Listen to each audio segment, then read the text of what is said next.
지금 저희가 채택한 교재는 블로그 가장 쉽게 배우는 뭐 블로그 앤 페이스북, 뭐 가장 쉽게 배우는 블로그 앤 페이스북 한빛미디어 출판사 거 네, 선정을 했습니다. 이거 최근에 출간된 책이에요. 지금 네 목차는 블로그 기본 꾸미기, 그 다음에 블로그 포스팅, 그 다음에 콘텐츠 디자인, 그 다음에 블로그 활성화를 위한 운영 노하우, 그 다음에 여기까지 대부분 전체적인 섹션은 이제 뭐 챕터는 5챕터까지 있는데 이제 그 과반수 이상을 블로그적인 부분을 할애하고 있고, 그 다음 페이스북 활용은 간단하게 소개하고 있습니다. 그래서 초기에 교재가 보면 좀 체계적이니까 흐름적인 부분을 정리해드리면, 블로그를 처음 시작하실 때 1차적으로 보면은 이제 정하셔야 될 부분이 내 블로그에 어떤 내용을 채울까, 그리고 어떤 이제 그 방문자들을 대상으로 할까라는 부분이요. 본래의 블로그의 의미 자체는 개인 공간입니다. 지극히 개인 공간입니다. 그래서 이제 블로그는 개인의 경험이나 생각이나 관심을 시간적 순서에 따라서 차근차근 저장할 수 있는 나만의 웹 공간, 이렇게 서비스가 되어지거든요. 그렇다 보니까, 하지만 이제 걸레 보면은 기관들도 보면은 공식 블로그를 운영하고 있고 막 이렇거든요. 왜 그러냐면은 이 노출도 자체가 높기 때문에 그렇습니다. 블로그가요. 네이버에 보면 각종 서비스들 있죠. 보면 카페 서비스, 블로그 서비스, 뉴스 서비스, 뭐 동영상 서비스, 각종 서비스도 있단 말이에요. 카테고리 중에서 특정 검색어로 검색을 했을 때 노출도가 가장 높은 게 블로그고요. 그 비중도가 맥시멈 한 40%를 차지해요. 그러니까 웬만하면 블로그에 뭔가 내가 어떤 검색을 할 때 추천 그 컨텐츠가 보면 블로그에 게재된 글이 추천되었으니까 노출도가 높다는 거죠. 그래서 이제 마케팅적인 측면으로 지금 현재 많이 좀 변질되어진 부분이 없지 않아 있긴 있습니다. 네. 근데 그 동량적인 부분은 어쩔 수 없고요. 네. 그래서 너무 그 블로그에 좀 치우친다라는 게 이게 단점적인 부분으로 또 언급되어지기도 해요. 왜냐하면은 이제 블로그는 네이버 블로그를 저희가 중심으로 다루는데, 네이버 블로그는 네이버 그 구글에서 검색되진 않거든요. 구글 검색에 이제 국외에서, 결과적으로는 이제 국외의 이용자들이 국내에 뭔가를 검색하려고 해요. 그렇게 할 때 블로그 중심적으로 운영을 해버리면 회사 같은 경우에도요, 그 노출 자체가 잘 안 된다는 거죠. 그게 단점이긴 해요. 자, 어쨌든 여기 뭐 간단한 소개에서도 보면은 블로그는 자기만의 독창적인 이야기를 브랜드화하고 참여와 소통을 이끌어내는 온라인 공간으로 자리매김하고 있다. 이러한 블로그의 최대 장점은 누구나 쉽게 만들고 사용할 수 있다는 것이다. 물론 단점도 있다. 워낙 쉽게 만들 수 있기 때문에 계획 없이 무작정 시작하고, 그러다 보니 쉽게 흥미를 또 잃고 활동이 없는 유령 블로그로 전락하기가 쉽다. 이렇게 소개하고 있습니다. 그래서 먼저요, 시작하기 전에 내가 왜 블로그를 꼭 해야 될까? 네. 내가 블로그를 어떤 목적으로 할 건지, 이러한 부분들에 대한 고민은 먼저 필요하다라는 부분입니다. 그래서 이제 진도가 좀 빨리 나가시는 분들은요, 목적이 좀 뚜렷하신 분들이세요. 진도가 좀 빨리 나가시는 분들은. 네.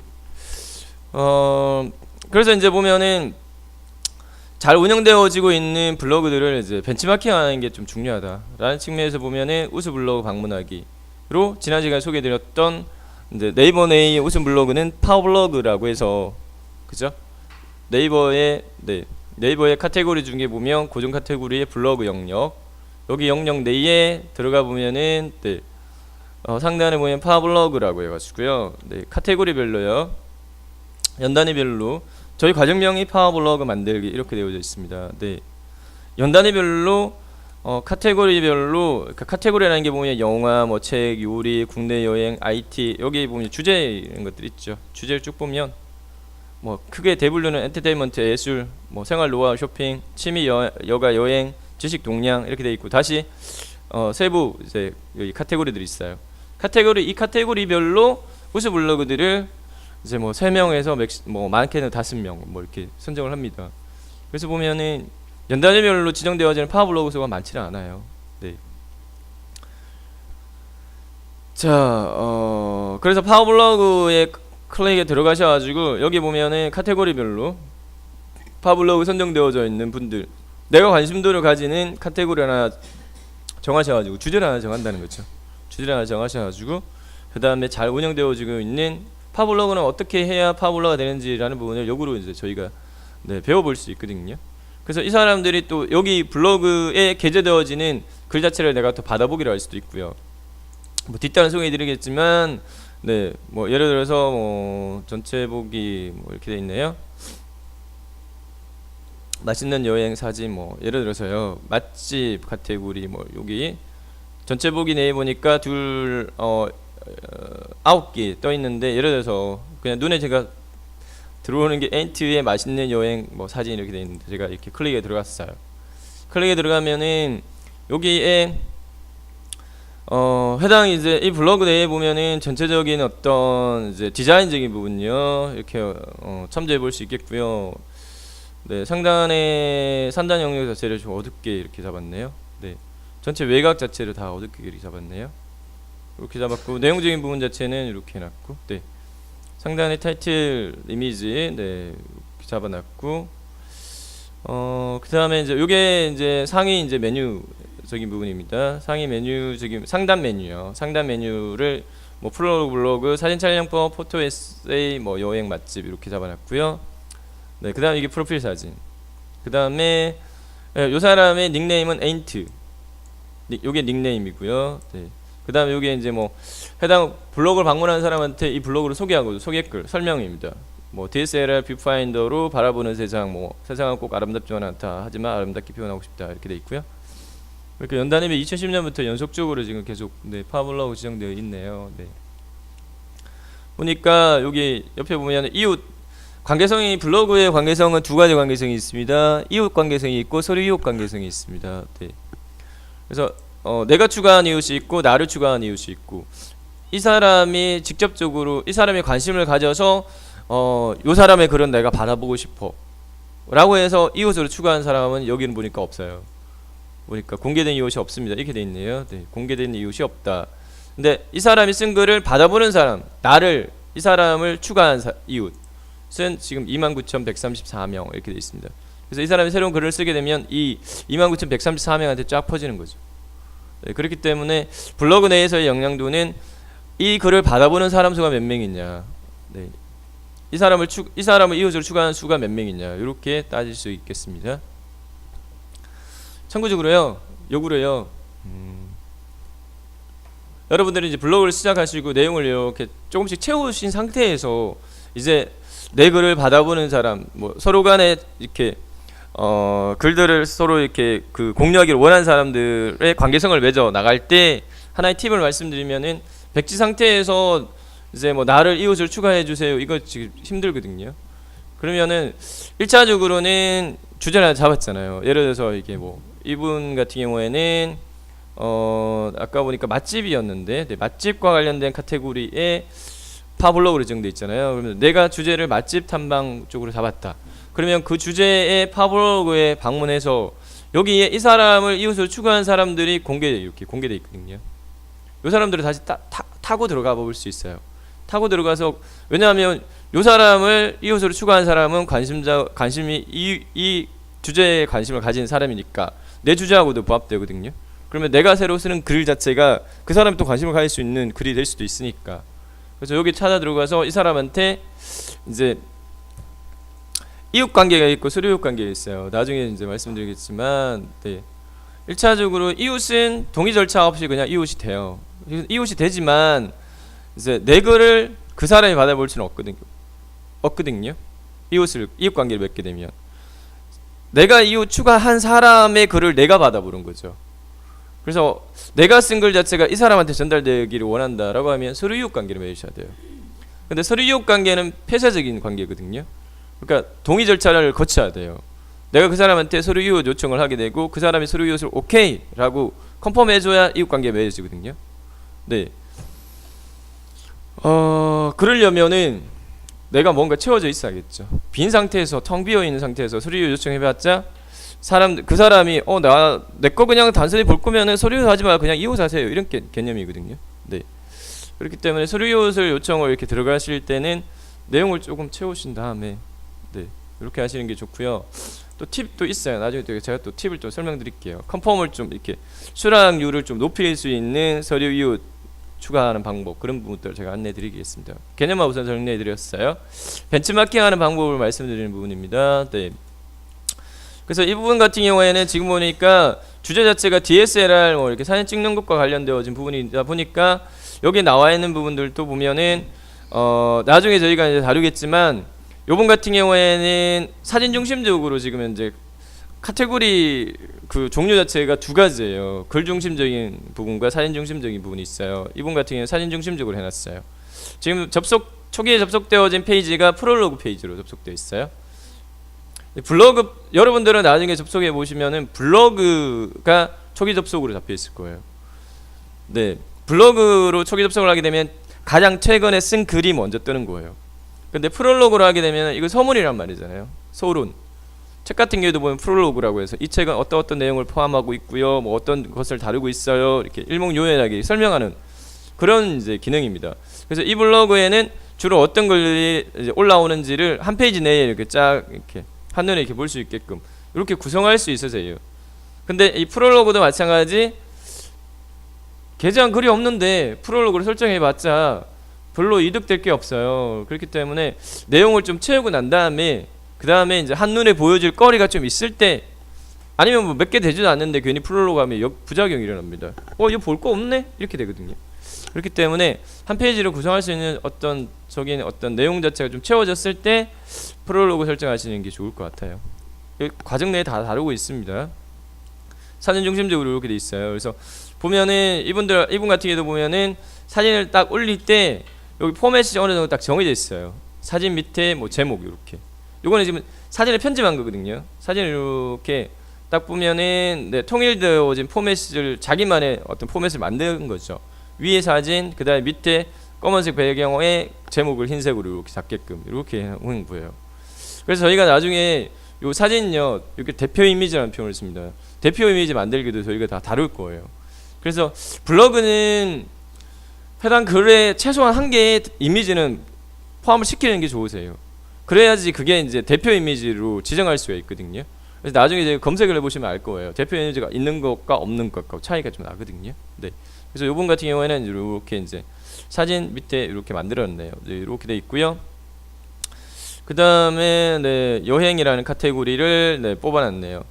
보면 이분 같은 경우도 보면은 카테고리가 여기서 프롤로그에서는 카테고리가 안 보여요.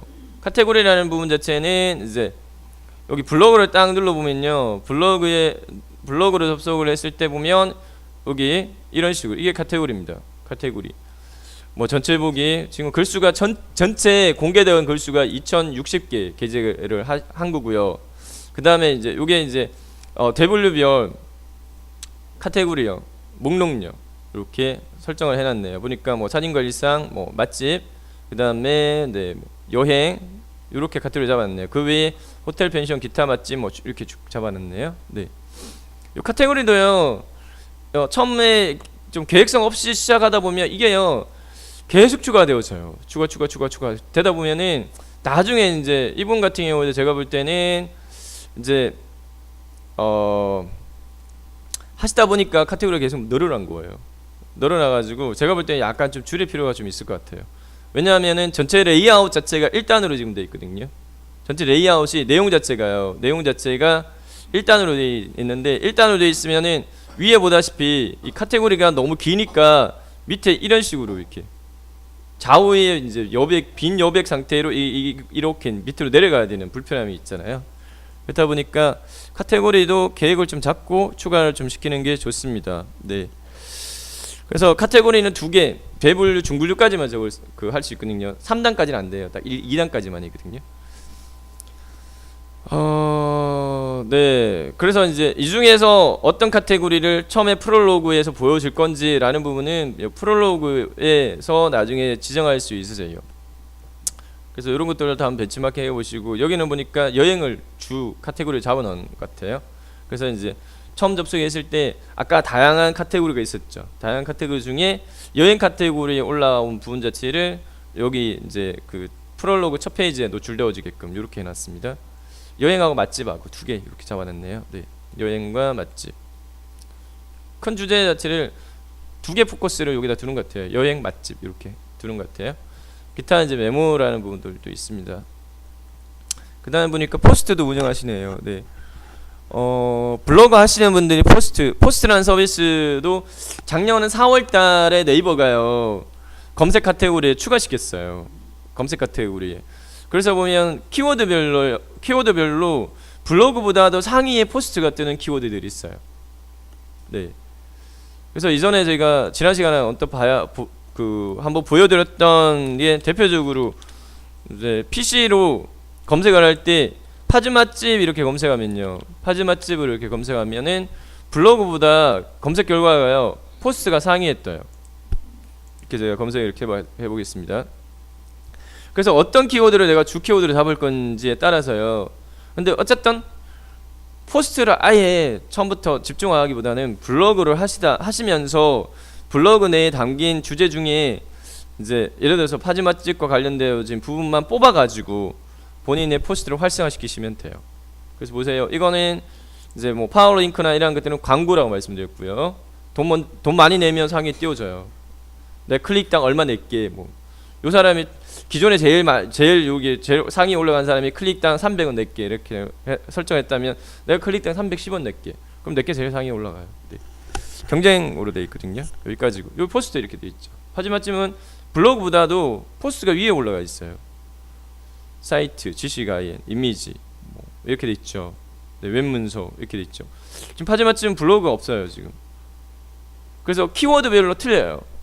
꼭 파지맛집만 이제 키워드마다 틀려요. 예를 들어 뭐 범위를 줄여가지고 검점 맛집이라고 했다. 이렇게 하게 되면 검점 맛집은 파워랭크가 제일 상위에 뜨고 그다음 블로그.